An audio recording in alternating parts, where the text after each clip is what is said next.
You're eating clean, you're moving your body, and you feel like you're doing everything right, but the scale continues to move in the wrong direction. Stop.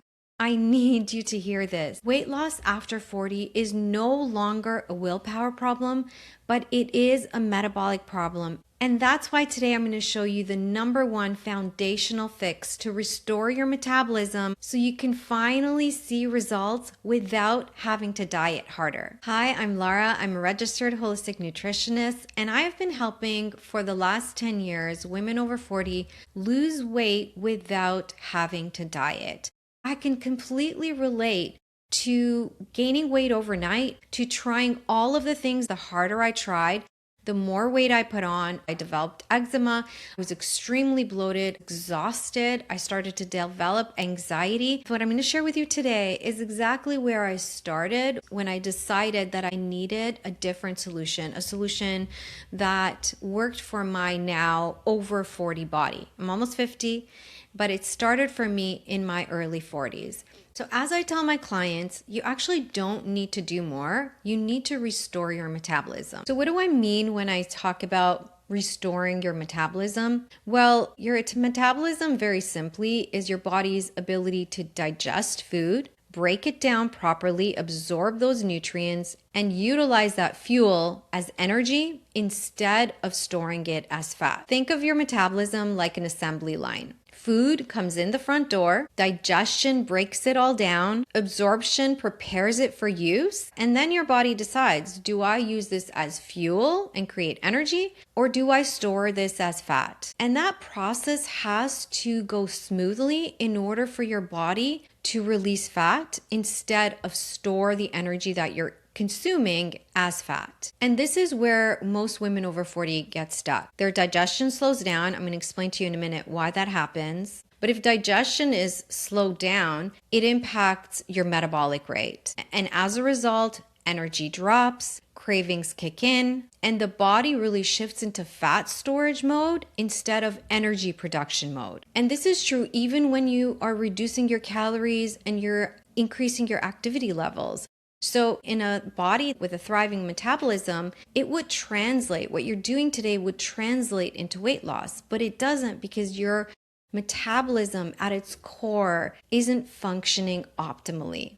And so what metabolic restoration actually means is really to help your body to digest food better, absorb nutrients better, and produce energy instead of feeling stressed and storing the food that you're eating as fat. And so it's not about yelling at the assembly line workers to work harder, but it's about fixing the assembly line, fixing your body's ability to metabolize food better. And so what I'm going to share with you is a common thread across most of the women that I work with. And the strategies that I'm going to share with you are very simple, but are going to reap results if you start to implement them and are patient with your body. Okay, so here's what nobody tells us about digestion after 40. As we get older, digestion naturally slows down. We actually produce less digestive enzymes as we age. There's clear evidence for this. And is it a matter of age? Is it a matter of missing nutrients? Is it a matter of our hormones shifting? Is it a matter of the stress load on our body?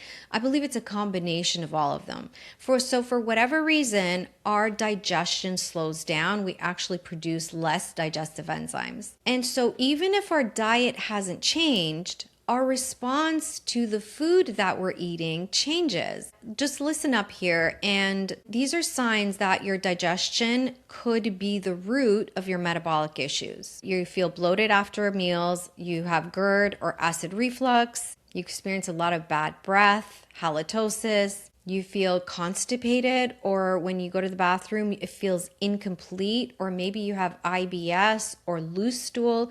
Maybe you see a lot of undigested food in your stool. I know I'm getting graphic here, but we gotta go there. And you feel heavy and exhausted after eating. We're all talking about more protein, but if you feel heavy and like you need a nap after eating a high protein meal, telltale sign that you've got digestive issues. So even if you just ticked off 2 of these things, you know that your slowing digestion is impacting your metabolic rate.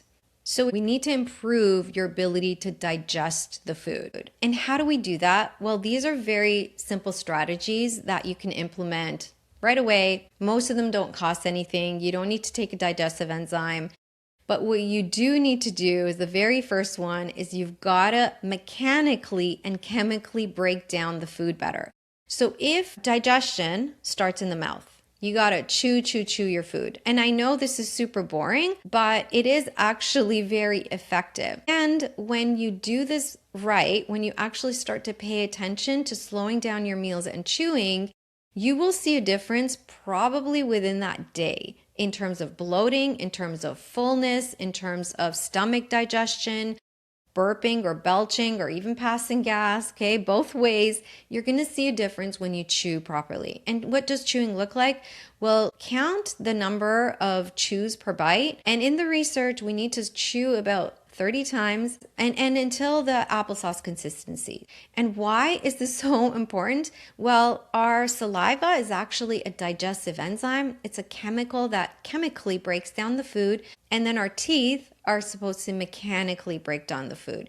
And if you don't do this, it stresses out the entire digestive system. And then what we could do is add some support. Okay, so if our digestive juices are diminishing, you could add some acid to the stomach. And how? Very simply, you can add some fermented food like apple cider vinegar. So a tablespoon diluted in water or even some lemon could help. And you would do this before meals. Now just be careful with this because although it helps, if you have histamine issues, which I won't get into in this video, you might react to fermented food or apple cider vinegar or even lemon because they're high in histamines. And then what you could also do is add some warm drink, especially like an antimicrobial herbal tea like oregano. You don't hear too much about oregano, but oregano in research kills off pathogenic bacteria.